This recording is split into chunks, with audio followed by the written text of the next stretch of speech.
নির্বাচনের উত্তাপে মুসলমানের জিহ্বা ও হাত সংযত থাকুক। আর কয়েকটি প্রহর পরই জাতীয় নির্বাচন। তাই নির্বাচনের উষ্ণ হাওয়ায় গোটা দেশ উত্তপ্ত। বিভিন্ন দলের রাজনৈতিক নেতাকর্মীরা নিজ নিজ প্রচারণায় ব্যস্ত। সবাই যার যার মতো করে জনগণকে নিজেদের দিকে আকৃষ্ট করতে আপ্রাণ চেষ্টা করে যাচ্ছে। নির্বাচনের উৎসবমুখর পরিবেশে এটা স্বাভাবিক। তবে দুঃখের বিষয় হল, দেশে কাগুজে সার্টিফিকেটধারী শিক্ষিত মানুষের হার আগের চেয়ে অনেক বাড়লেও বাস্তবে শিক্ষিত ও দায়িত্বশীল আচরণের অভাব সাধারণ জনগণকে হতাশ করছে। কিছু কিছু ক্ষেত্রে দেখা যাচ্ছে, ভিন্ন চিন্তার মানুষকে অপমান করার জন্য অমূলক ও মিথ্যা ছড়ানোর সেই পুরনো নিয়ম এখনও অনুসরণ করা হচ্ছে। অথচ বেশিরভাগ মানুষই মুসলমান। শুধু চিন্তার পার্থক্যের কারণে মুসলমান হয়ে জেনেশুনে অপর মুসলমানকে অপমান ও তুচ্ছ করার জন্য নোংরা পথ অবলম্বন করছে।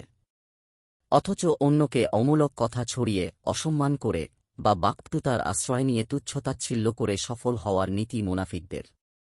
তারা মহানবী সাল্লাল্লাহু আলাইহি ওয়াসাল্লাম ও সাহাবায়ে কেরামকে কষ্ট দিতে এসব পদ্ধতি অবলম্বন করত।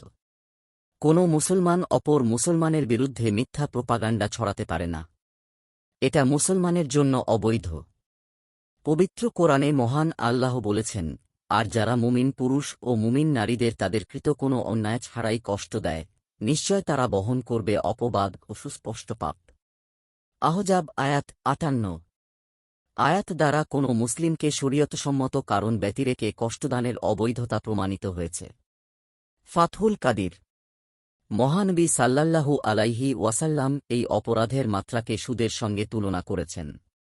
ইসলামের দৃষ্টিতে সুদ গ্রহণ সবচেয়ে নিকৃষ্টতম পাপগুলোর একটি।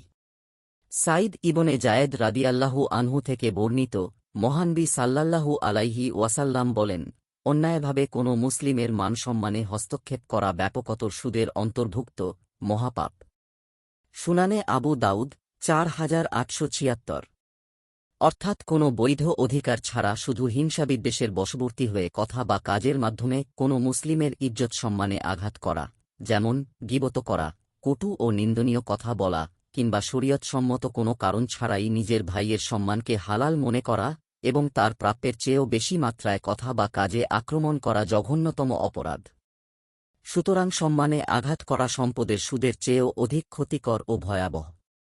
সর্বদা অন্যের পেছনে লেগে তাদের বিরুদ্ধে অমূলক তথ্য ছড়িয়ে প্রোপাগান্ডা করে তাদের বিভিন্ন মহলে অসম্মান করে হয়তো সাময়িক কিছু অর্থসম্পদ বা পদপদবি বাগিয়ে নেওয়া যায়, কিন্তু এর পরিণতি ভয়ঙ্কর। কারণ মহান আল্লাহ ক্ষেত্রবিশেষে সাময়িক ছাড় দিলেও ছেড়ে দেন না। তিনি প্রতিটি কাজের হিসাব পুঙ্খানুপুঙ্খভাবে নেবেন। আর মানুষের সম্মান নষ্ট করা তো আরও ভয়াবহ বিষয়। আব্দুল্লাহ বিন আমর রাদিয়াল্লাহু আনহু থেকে বর্ণিত, আমি রাসূলুল্লাহ সাল্লাল্লাহু আলাইহি ওয়াসাল্লামকে কাবাঘর তাওয়াফ করতে দেখলাম এবং তিনি বলছিলেন, কত উত্তম তুমি হে কাবা! আকর্ষণীয় তোমার খুশবু, কত উচ্চ মর্যাদা তোমার হে কাবা! কত মহান সম্মান তোমার! সেই সত্তার শপথ যাঁর হাতে মুহাম্মদের প্রাণ।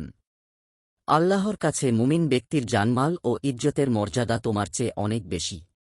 আমরা মুমিন ব্যক্তি সম্পর্কে সুধারণাই পোষণ করি। ইবনে মাজাহ ৩৯৩২। সুবহানাল্লাহ, মহান আল্লাহ তাঁর বান্দার সম্মানের ব্যাপারে কত যত্নবান। কিন্তু আমরা সামান্য কিছু পদপদবি, অর্থসম্পদ হাতিয়ে নেওয়ার লোভে জেনেশুনে মানুষের সম্মান হরণে পিছপা হই না। বরং কেউ কেউ তো এসব মিথ্যাচার ও তাচ্ছিল্যের ক্ষমতা নিয়ে বড়াই করে। অথচ এই বাক্যুতা, চতুরতা ঈমানকে ক্ষতিগ্রস্ত করে জাহান্নামের আগুনকে প্রজ্বলিত করে। এসব অভ্যাস মানুষকে প্রকৃত মুসলমানের কাতার থেকে বের করে দেয়। আবু হুরায়রা রাদিয়াল্লাহু আনহু থেকে বর্ণিত, তিনি বলেন, রাসূলুল্লাহ সাল্লাল্লাহু আলাইহি ওয়াসাল্লাম বলেছেন, যার জিহ্বা ও হাত থেকে মুসলিমরা নিরাপদ থাকে সে ব্যক্তিই প্রকৃত মুসলিম। আর যাকে মানুষ তাদের জান ও মালের জন্য নিরাপদ মনে করে সেই প্রকৃত মুমিন। তিরমিজি, হাদিস ২৬২৭। নির্বাচন করে অনেক জায়গায় সহিংসতা হতেও দেখা যাচ্ছে। এক মুসলমান আরেক মুসলমানের বিরুদ্ধে অস্ত্র ধারণ করছে, এটাও মুসলিম সমাজের জন্য লজ্জার। কেননা পবিত্র কোরআনে মহান আল্লাহ বলেছেন, আর যে ইচ্ছাকৃত কোনো মুমিনকে হত্যা করবে তার প্রতিদান হচ্ছে জাহান্নাম, সেখানে সে স্থায়ী হবে। আর আল্লাহ তার ওপর ক্রুদ্ধ হবেন, তাকে লানত করবেন এবং তার জন্য বিশাল আযাব প্রস্তুত করে রাখবেন। সূরা নিসা আয়াত ৯৩। মহানবী সাল্লাল্লাহু আলাইহি ওয়াসাল্লাম এ ব্যাপারে শত করে বলেছেন। ইবনে সিরিন রহমাতুল্লাহ আলাইহি থেকে বর্ণিত, তিনি বলেন, আমি আবু হুরায়রা রাদিয়াল্লাহু আনহুকে বলতে শুনেছি, তিনি বলেন, আবুল কাসিম সাল্লাল্লাহু আলাইহি ওয়াসাল্লাম বলেছেন, যে ব্যক্তি তার ভাইয়ের প্রতি লৌহনির্মিত মারণাস্ত্র দ্বারা ইঙ্গিত করে সে তা পরিত্যাগ না করা পর্যন্ত ফেরেশতারা তাকে অভিসম্পাত করতে থাকে, যদিও সে তার আপন ভাই হয়।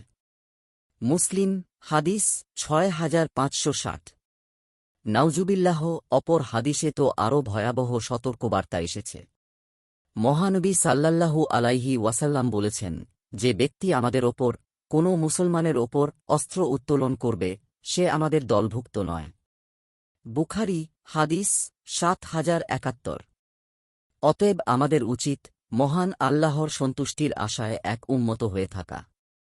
ঈমানের প্রশ্নে, ইসলামের প্রশ্নে এবং দেশের উন্নয়নের প্রশ্নে সবাই ঐক্যবদ্ধ থাকা। ইসলামিক ও রাজনৈতিক শিষ্টাচার বজায় রাখা।